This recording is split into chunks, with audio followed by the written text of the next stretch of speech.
केंद्रीय गृह मंत्री अमित शाह की अध्यक्षता में श्रीनगर के राजभवन में सुरक्षा समीक्षा बैठक हो रही है, जिसमें उपराज्यपाल मनोज सिन्हा और अन्य शीर्ष सुरक्षा अधिकारी मौजूद है। ये बैठक राजभवन के ऑडिटोरियम हॉल में गृह मंत्री अमित शाह द्वारा की जा रही है। बैठक में केंद्रीय गृह सचिव, इंटेलिजेंस ब्यूरो के निदेशक, सेना प्रमुख, उत्तरी कमान के जीओसी, सेना के उप प्रमुख, 15 कोर के जीओसी, 16 कोर के जीओसी, 9 कोर के जीओसी, जम्मू कश्मीर के मुख्य सचिव, जम्मू कश्मीर के डीजीपी समेत अन्य मौजूद थे।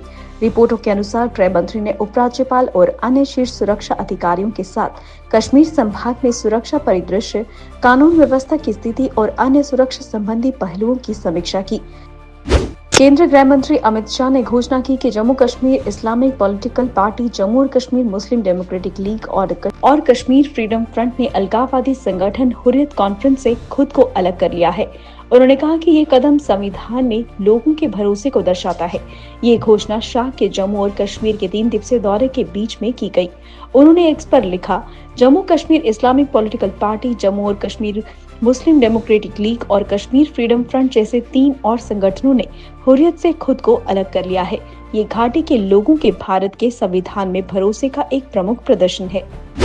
जम्मू कश्मीर में गठबंधन सरकार और विपक्ष के सदस्यों ने स्पीकर अब्दुल रहीम राठौर से सदन में वक्फ एक्ट पर चर्चा कराने का आग्रह किया और कहा कि ये मुद्दा चिंता का विषय है। राठौर ने सदन को दूसरी बार स्थगित कर दिया और नेशनल कॉन्फ्रेंस, कांग्रेस, पीडीपी और अन्य सदस्यों द्वारा अधिनियम पर चर्चा के लिए स्थगन प्रस्ताव को अनुमति न दिए जाने पर किए गए हंगामे के बाद पीडीपी सदस्य वाहिद पारा को मार्शलों द्वारा बाहर निकाल दिया गया।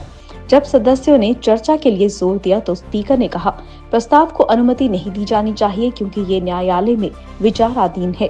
धारा 58 के उप नियम 9 का हवाला देते हुए स्पीकर ने कहा, प्रस्ताव ऐसे मामले से संबंधित नहीं होगा जो मुख्य रूप से सरकार की चिंता का विषय न हो। पीपल्स कॉन्फ्रेंस के नेता सज्जाद गनी लोन के नेतृत्व में 3 विपक्षी विधायकों ने जम्मू कश्मीर असेंबली स्पीकर अब्दुल रहीम राठौर के खिलाफ अविश्वास प्रस्ताव पेश किया। लोन ने आरोप लगाया कि असेंबली में वक्फ एक्ट के खिलाफ उनकी राय व्यक्त करने में अध्यक्ष एक बाधा बन गए हैं। जम्मू कश्मीर असेंबली में इस मुद्दे पर लगातार दूसरे दिन भी हंगामा हुआ, जिसके चलते अध्यक्ष को दिन की कार्रवाई शुरू होने के तुरंत बाद सदन को 30 मिनट के लिए स्थगित करना पड़ा। कल देर रात बख्शीनगर में फल मंडी इलाके में भीषण आग लगने से अफरा तफरी मच गई, जिसमें कई खोखे जलकर राख हो गए। बताया जा रहा है कि आग आधी रात के आसपास लगी थी, जो जल्द ही अस्थायी लकड़ी के ढांचों में फैल गई, जिससे कई फलों की दुकानें और सामान जलकर राख हो गए। जम्मू कश्मीर अग्निमिशन और आपातकालीन सेवाओं को मौके पर भेजा गया और स्थिति को नियंत्रण में लाने से पहले 2 घंटे से अधिक समय तक आग पर काबू पाया गया। अभी तक किसी के हताहत होने या घायल होने की खबर नहीं है, लेकिन लाखों की संपत्ति के नुकसान की आशंका है।